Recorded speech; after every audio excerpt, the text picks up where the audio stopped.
Okay, so here's the idea with substitution. If y equals 4 and x plus y equals 10, what is x? Well, if I know, yes, if I know what y is, it's 4. Okay, guys. If I know, Wait, seriously, what we're doing?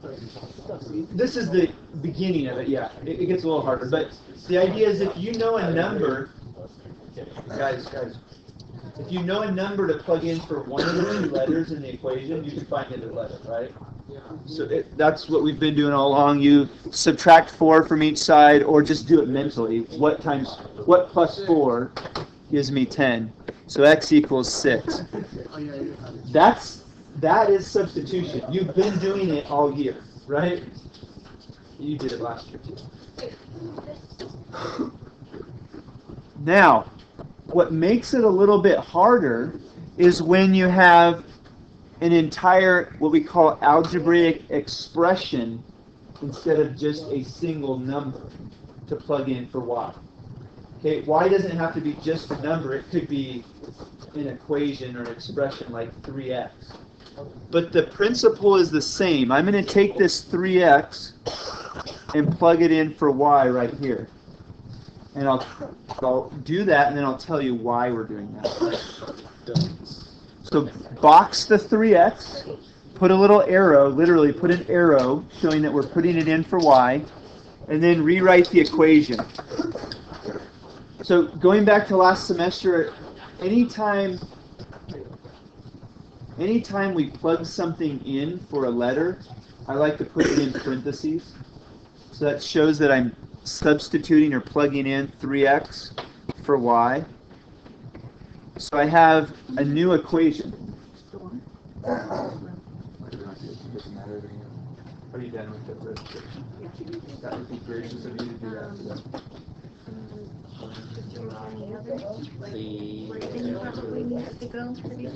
We'll see. All right. So maybe you guys can answer my question. Do you see why we use substitution? Can I solve this equation now?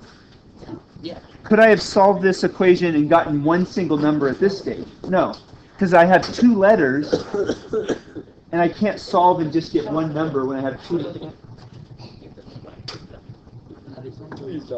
You need to head out. Guys, you too. Keep it quiet. So, the purpose of substitution is to get an equation with only one letter in it, okay? That's the purpose. Guys, did you catch that? The purpose of substitution is to put one expression into the other equation so you get only one letter to solve for. Then we can do the algebra to solve it. The first step, to get one all in x, or it could be all in y. But here we have an equation in blue, all in x. So combine like terms. How many x's do I have here? 4x. You write down 4x equals negative 32. So what's the next step, guys? Yeah, divide. Divide by 4. So is it x or y? It's x that we're solving for. So we've got x equals negative 8. Look at how I write it. Right, now, think back to our lines. When we find a solution, just to put this in perspective, we're finding a solution to a system of linear equations. Solution means what? What's another word for solution? I don't know. Okay, so yesterday, what were we doing yesterday? Line graphs. Line graphs, right? So Trevor, yesterday we were graphing lines. And a solution was what's special part about those lines? Where they intersect. So what I'm finding here is where these two lines intersect, okay? I'm not graphing them. Graphing's kind of a little bit of work. You'll find this to be a little easier. So if I were to graph this line and then this line separately, they would cross at an x-coordinate of -8. But that's not enough information. You tell me it crosses at -8, I don't know where vertically they're actually crossing, right? It's somewhere on -8. You can picture -8 over here. You know, here's -8 over here. Somewhere along here they're crossing, but I don't know what the y is. Any ideas on how I could find the y that would go with this -8? We could plug in we could plug in -8. 8. Yeah, it's substitution again. So you can plug it into either equation. I feel like this is a dog kind of looping around and chasing its tail. It is like that. So it's y equals 3 times -8. And so y equals, not quite, 8 times 3 is 24, yeah. Negative. So we say the solution is -8 comma -24, and that's it. That's solving it by substitution. Now, had I tried to graph these two lines, what problems would I have run into, do you think? Go off the graph. Probably. I wouldn't have thought to make my graph go all the way down to -24, would you? You could. But when you make it start going by twos, what if it intersects in between? Like, what if, yeah, -23. What if it was in between? I know, but it's just, you're not going to be able to read it off the graph necessarily. Because anytime you start scaling it differently and they cross in between where your scales are, you can't really tell what it is. It could be -23, it could be -23.5. You don't know exactly where it is if you don't have it scaled such that it goes through the grid lines. Okay? Got a thought, Aaron? I feel like, okay, so you know how addition, everyone started out by drawing lines on their paper? I feel like it's this all over again, but instead of graphing, drawing lines on your paper, you're doing the actual math. Yeah, that's what this is like. Because this is what a computer is going to do to solve this equation. You know, it's not going to depend on graphing the lines to find it. It's going to have what we call an algorithm or a formula. That's what we're doing. So, okay, the only difference here is that the equations can get quite a bit more difficult. Like here, you see how this was already solved for y? I just had to put the 3x in here. It was already ready to substitute. How does this one differ from this one?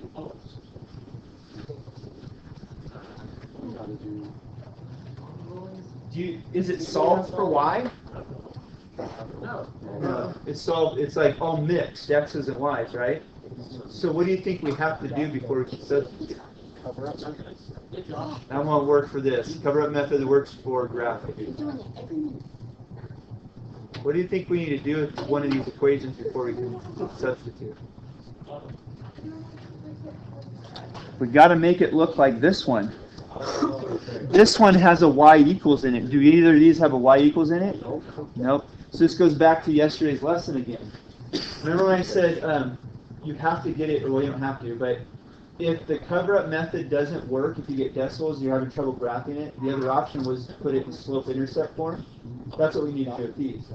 We've got to put it in slope-intercept form. Now, look at these two equations. Which do you think would be easiest to solve for y? Because it's your choice. You don't have to pick the top one. You could pick this one or this one. Yeah, they're actually both about the same. What would make it easier is if, say, this 2 wasn't here. Then all I'd have to do is add the 2x over and I'd be done. So if one of these didn't have a number in front of the y, that would make it easier. But honestly, both of these are about the same difficulty to solve. I'm going to go with the second one because it will avoid having a fraction in there. This 2 goes into that and into that evenly, whereas this 3 goes into the 12 evenly, but not the 4. I would end up with the 4/3 in my final equation. I don't really want to deal with that. Yeah. So I'm going to take this equation and solve for y. Okay. Let's see if we remember how to do that. We've got -2x plus 2y equals -6. It's a two-step process. It's always a two-step process. If I want to get rid of this x term, what do I have to do to each side here? Remove it. Okay, but if I want this to be 0, what do I have to add to negative 2x to make that 0x? Plug in 0? Nope, that's for when you're graphing. If you're just solving, we want to do the inverse operation. What's the opposite of, yeah, it's adding 2x. And if I add 2x to that side, I have to add 2x over here. So here's what it looks like. These cancel, right? They're gone, that's 0. I'm left with what on the left side of the equation? Just 2y on the left side. On the left side, I just have 2y. These cancel. On the right-hand side, what am I left with? 4. It's negative 6 plus 2x. But what's the order we usually write it in? The 2x term first, and then minus 6. So let's just go straight to writing it that way. These you won't be able to combine ever on these equations that we're putting in slope-intercept form. You can't combine these because this is going to have an x attached and this won't. Yeah, you divide everything by 2. So you take 2y, divide it by 2, 2x, divide it by 2, 6 and divide it by 2. Let you in on a secret.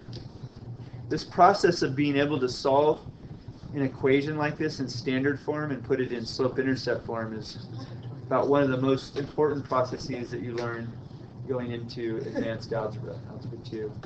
And this is something you'll have to know in geometry as well, because you're going to be asked in geometry if lines are parallel or perpendicular to each other. That's one of the big ideas in one of the units. So, What about perpendicular? Perpendicular? They're either one or the other. Perpendicular, parallel, or neither was the third choice. So right here, I have y equals, what's this equal? Just x. 1x, you could technically. You could. I'm going to leave the 1 off. Plus. Minus 3. Oh, I thought if you. Okay, box this. That's what y is equal to. I want you to box that. And then you're going to draw a little diagram here showing where you're going to plug this in. So once you get y equals, or equivalently, you could have solved for x. X equals, then you just plug it in for x instead of y. It doesn't matter. But you take this, and I want you to draw a line all the way over to here in the other equation. We don't want to plug it back into itself, but we're going to plug that into the other equation for y.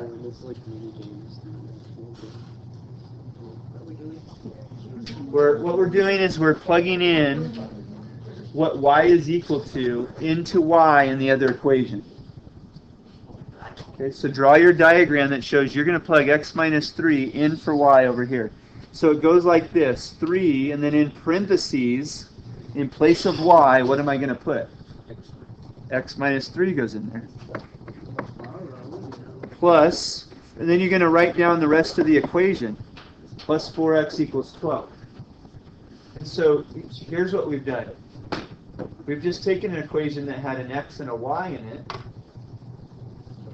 and we made an equation that has only what variable in it? X. X. So this we can solve. This goes back to chapter 2, beginning of the year. Okay, solving equations. You had a skill test on this. Okay? When? In the beginning of the year, it was skill number 1 from chapter 2. What do we do first to get rid of these parentheses? Yeah. What do you remember what we call that? Distributive property. Distributive property. So this is 3x minus 9. Bring down the 4x equals 12. This standard, being able to solve an equation for x or for y or for any variable, is the most important thing you need to know for geometry. See, geometry is full of formulas. Area, perimeter, volume are some of them. And you have to be able to solve those formulas for not just area, perimeter, and volume, but for any other letter in that equation. Oh, what about fourth dimension? What would that be called? Well, sometimes they call it time, or the hypercube. They have a hypercube that models it. It's three-dimensional space moving through time. It's interesting. So, what do I do next here? Collect like terms or add the ones that have the same variables attached. 7x minus 9. Yeah, these two come together to make 7x minus 9 equals 12. Okay. Then I think you know the next two steps, right? Yeah. Add 9. So 7x equals 21. And then divide by 7. So it's 3. X equals 3. You might want to box that, because we're not done. Here's what we have so far. We have a solution that is 3 comma something. Okay, I only know the x coordinate of the solution. A solution is an x comma y coordinate. It's where the two lines cross. So x equals 3 is not enough. How am I going to find what y equals? Any ideas? Go over it once more. I could go through the whole thing again, but it's easier than that. You see this right here? Right here. Doesn't that say what y is equal to? X minus 3. Oh. Okay, but what is x? 3. So draw an arrow here. I'm going to put 3 in for x. So it goes like this. Y equals 3 minus 3. What's 3 minus 3? 0. Some students will think that that's no solution when you get a 0 for x or y. That's not true. You can have a coordinate 0 is of 0. There is no solution. It's nothing. So my solution is 3 comma 0. If I were to graph those two lines, which would be kind of a little bit more work than this, I would find that they would cross at 3, 0. Do you believe me? Do you really think we're going to use this in the future? Yes. We never believe you. Let me show you something here. Just to demonstrate. So 3, 0. Did everybody have that written down? I'll give you just maybe another minute here to write that down. I want to show you something here. I got a little program called Desmos. My friend Desmos will help us there. I might need your help to read out the What's program. his name, Mr. Desmond? Mr. Desmos. He can graph lines faster than you, faster than I can. What? Okay, so my friend Desmos is going to help me on this. Let's see if I can find it here. Desmos. Register my same. Jeez. When you do, it never fails. Graphing. You can just do an Elmer's glue imprint. But it only has like electricity 75%. On iPhone 5. There's a whole Hack 5 thing on it. Desmond graphing calculator. Okay, so I need somebody's help. What was the first equation there? It was 3x plus 4y equals 12, is that it? Yes. Okay, 3x plus 4y equals 12, right? Okay, guys, I can't hear her. 3y. Okay, 3y plus 4x. Okay, and then the second equation, what was it? Negative 2x plus 3y. equals negative 6.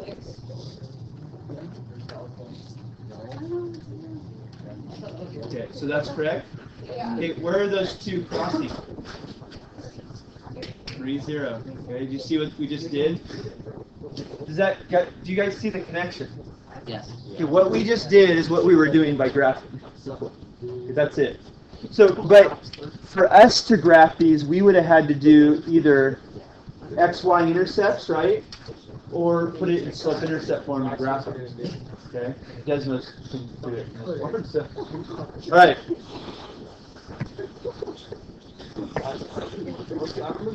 Okay, guys. Need a few more minutes here, and then I'm going to have you try a few problems on here. And that'll wrap it up. All right, this says a snack bar sells 2 sizes of snack packs. This is me trying to show you where you might use this. Okay. A large is $5 and a small is $3. In one day, the snack bar sold 60 snack packs for a total of $220. So what we're going to do is create 2 equations. It always goes like this. Is it decimal? It could be. Okay, x plus y equals 60. If I let x equal large snack packs and y equals small. Would you agree, okay guys, would you agree that I have some combination of 60? Let's just investigate this a little bit. What if, let's do this, and then total. Somebody give me a combination that adds up to 60. Let's see if we can maybe guess it right off the 20 bat. plus 40. 20 and 40. So 20 of these guys, 40 of these. Okay. So if x represents large and y is small, it would be 20 times 5, so it would be $100, plus 40 times 3 is, nice guess. Did you think about it already? Wow. Okay, great. What did he just do? Okay. What is the cost of the two? This combination has to add up to 60, and the price has to be 220. Wow. Nolan just did you guess that, or did you think about it? I kind of guessed it. Kind of guess. So it was an educated guess. Okay. So Nolan got the answer already just by guessing. You see what he did? Yeah. He's just thinking of what are combinations that add up to 60. You multiply each combination by the price and then see if it equals 220. Let me show you how we could do the same thing with algebra, because somebody over here asked, could it be a decimal? Yes, it could. Nolan wouldn't have guessed it if it was a decimal, most likely. He wasn't going to even think about guessing a decimal, right? I mean, I want Why would you? Well, for this problem, a decimal wouldn't make sense because you're not going to have a half snack pack, right? So there's one equation. Okay, I'm going to wait till it's quiet. Wait.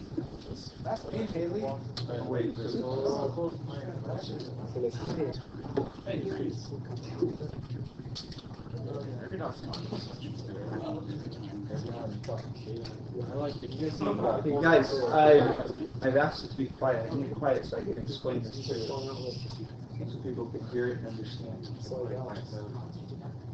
So the first thing you're going to do is make one equation that is going to be x plus y equals the total number of things that you're comparing, okay, or trying to add up. The other one's got to involve price. So it's 5x plus 3y has to equal 220. So one equation will just be the total of the two things, and the other one will have the total of the two things multiplied by the price. Okay? So before I can solve this, I have to take one of the two equations and solve it for x or for y. Which of these two equations is easier to solve? I think that's the harder one. Yeah. So take the x plus y equals 60. Write that down over here. What do I have to do to solve this for y?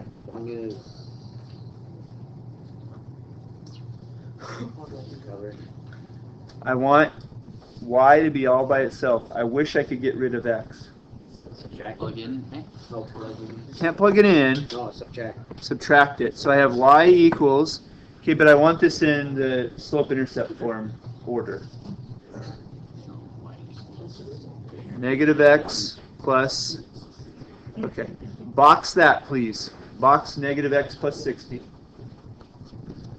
Where does negative x plus 60 go in the other equation? Not for the 5x. It's going to go in for y. 3y. Yes, it's going to go right next to the 3. Times it. Yes. So it looks like this, 5x plus 3, and then in parentheses, in place of y,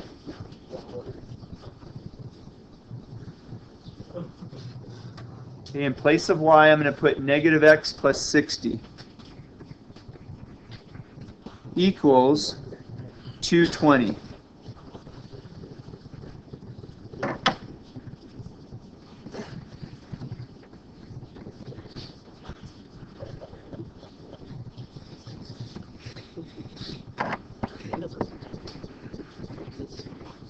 Okay. What do I do to solve this for x? Yeah, minus 3x. You got to distribute. So minus 3x, and then 3 times 60 is 180. You guys gotta step outside. I'll forward. Go ahead and step outside here. And then you can come in when you're done talking. And you guys all step outside. And then you're done? From now to the end. Almost done. Okay, 5x minus 3x is 2x plus 180 equals 220. And now it's just solve the equation. I'm combining the two like terms. 5x minus 3x gives me 2x. And then plus 180, I'm just bringing the 180 down. Can you subtract the 180 from the 220? Yep. We're going to subtract 180 from each side. So 2x equals 40. And then divide each side by 2. It'll be Yeah, which is x equals 20. Isn't that exactly what Nolan told me? That's funny that you guessed it right. That usually doesn't happen when I make that table. But x equals 20. So if x equals 20, you could box that. How do you get the solution? I have 20. That's the x. That represents the large bags. And then y is going to be, yeah, just plugging it up here. You could probably do it in your head, right? So 20 plus y. It's 20 plus y equals 60. What does y have to equal? Well, you have to subtract 20. You can subtract 20 or just do it in your head. Y plus what? Or 20 plus what equals 60? 40. So the solution is 20, 40, and the 20 is the large bags or snack packs, and the 40 is the small. And so that was my attempt at showing you where in real life we might use this technique. When you have combinations of different things. And granted, we got lucky and guessed and checked our way there. Basically, my entire math career. If the solutions were not whole numbers, you're probably not going to guess and check your way there. All right. Does every system of linear equations have a solution? What happens when the lines are parallel? What do we call that? No solution? No That's the no solution. When one line, just no solution. When one line is on top of the other, we call it infinite. Okay. So, how can you tell if you have one of those two cases when you're doing substitution? Let me show you. Box this right here. That's x equals negative 2y plus 4. Put a box around that. Draw an arrow showing that we're going to plug that in for x right there. And we're going to plug in negative 2y plus 4, 4x, in this second equation. So it looks like this.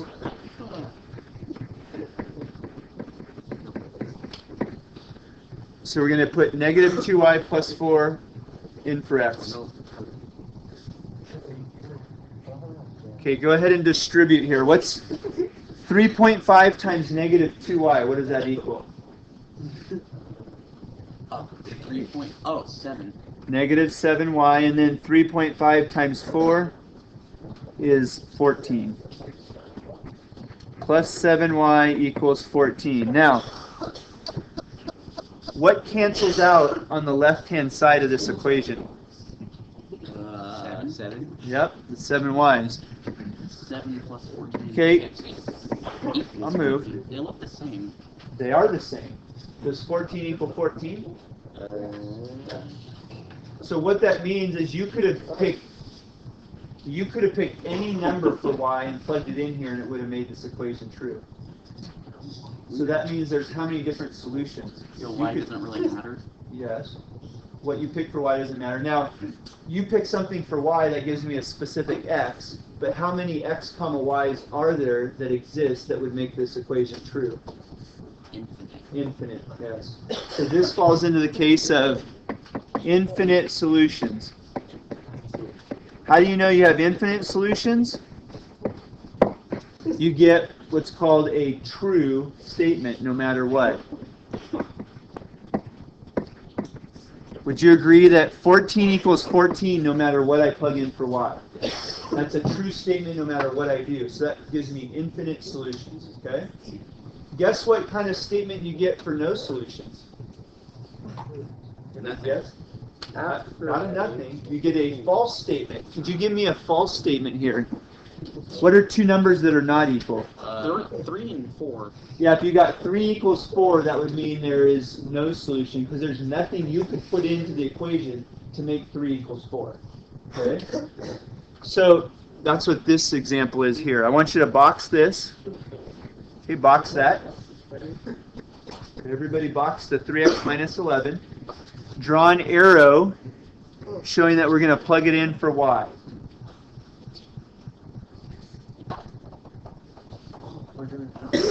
What's the last one? So I have 3x minus 11 minus 3x equals negative 13.